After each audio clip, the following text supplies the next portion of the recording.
Good morning and welcome to Cooking with Lynn.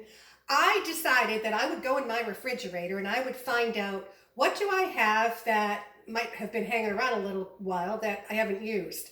And do you know that in 68 years I have never bought dates in my life until this year, or actually probably Thanksgiving. And I don't know what I made, why I bought them, but I found a half a package of dates in there. So then I said, what can I make with dates? And I decided I would try to do date bars. But then I thought, oh, I'm not a big baker, but I do like to do things with oatmeal and try to do a lot of healthier, maybe a breakfast thing that involves dates. This is going to have way more sugar than I'm ever used to, but at least it's something partially healthy and it'll probably end up dessert instead of breakfast. So I already started doing the process because the very first thing you're supposed to do is chop up the dates, put them in a can, put them in a pan, add some boiling water, add flour, and get it nice and thick after a while.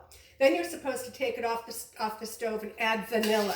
Does anybody know what vanilla really does to a recipe? I don't, because by the time you put it in there and add all the other stuff, you don't know that there's any vanilla in there. But I also decided that I don't want it to be just dates. So I happened to find cranberries, the pomegranate cranberries, like craisin kind of cranberries. So I added them in here also.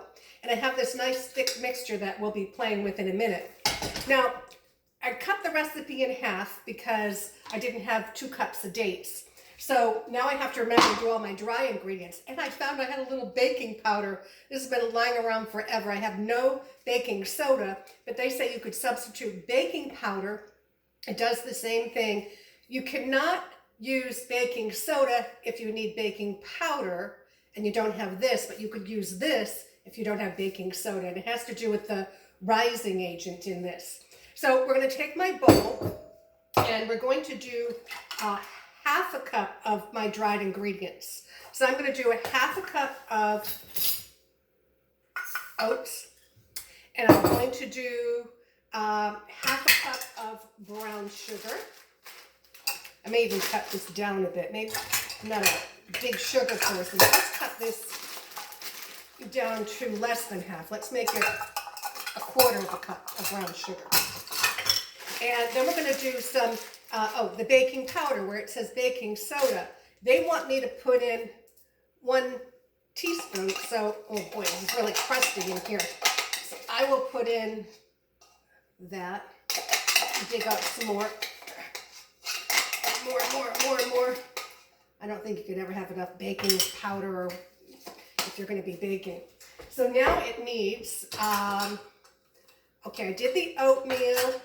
Did I put the flour in? I didn't do the flour, did I? So now it calls for 1 cup of flour. I am using coconut flour instead of regular flour.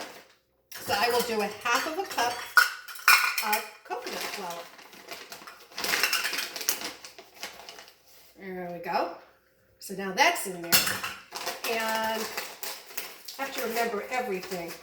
I have to remember to put these in after. I did not melt these. I wanted to put them in after. And olive oil. It calls for some kind of butter, but I never use butter. So we're going to pour some olive oil in here. And since it called for half a cup of butter, let me use 1/4 of a cup of olive oil. But it's a big one. I'm going to end up dumping the, actually I'll use this and that should do it. All right, so that should do it. Now let me mix these together and see if I forgot anything before I, oh yeah, it tells me it's supposed to look like a choppy little coarse, fine coarse texture, it says, when I mix it together. And that seems to be what's happening here. So I can't be doing anything all wrong, I guess. Something is right going my way. Gosh knows, every time that I finish something, then I realize at the end of the recipe, I forgot to put something important into the recipe. Yesterday, I made the chicken croquettes, Howard Johnson's chicken croquettes. And I realized after I put them in the oven, when I reviewed the recipe again, that I actually put double the amount of liquid into it than I was supposed to. I was supposed to put just a little liquid in the mixture, and the rest was supposed to be some sort of a gravy thing after that I was supposed to do. But since I didn't read all of the instructions on the various combinations of things that I was doing, I overlooked that step. But I have to say, I think it's a good mistake because I found it very moist on the inside as opposed to very dry on the inside. So now what I have to do here is press that into, it says press it into a baking dish. And let's see how this, first I press, half of this gets pressed into the baking dish. So I'm going to take half of this out and I'm going to put it into the bottom of this pan. And then I'm going to press it down evenly, and looking good, looking pretty even. It's a small one. It actually, if I doubled the recipe, I'm supposed to use the 8 by 12 pan, but since I don't have enough of some of the ingredients to do it, I hopefully did the recipe properly. Now I'm going to take these. This looks so good. Combination of everything here. And I'm going to dump that. I'm going to put it in different spoonfuls because we don't want to spread everything too much around the pan. So I'm going to scoop here and here and try to spread it so I don't destroy the crumbs on the bottom. Let's see. Looking good so far. What do you think I forgot to do? Forgot to heat up the oven, but that's okay. I'll do that after we hang up, and then we'll take it out of the oven when it's done and see how it goes. So, okay, I've put them all on top here, and I am spreading like I'm supposed to spread. Now the rest of it, oh, you know what? Let me put the chocolate chips in right now. Don't want them on top of the crust.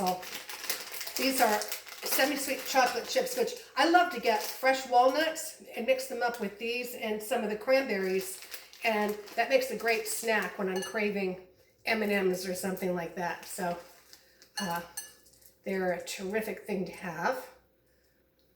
All right, I'm putting a lot of these. Okay, it's probably going to be more of a chocolate chip bar than it's going to be anything else. Now I'm going to put the rest of the date mixture on top of it, sprinkle on top, and spread it around. And when it looks beautiful, oh, push it down, it says. So I'm pushing it down, and it looks like some sort of wonderful, one of those, what are those pie crusts called that are not regular pie crusts?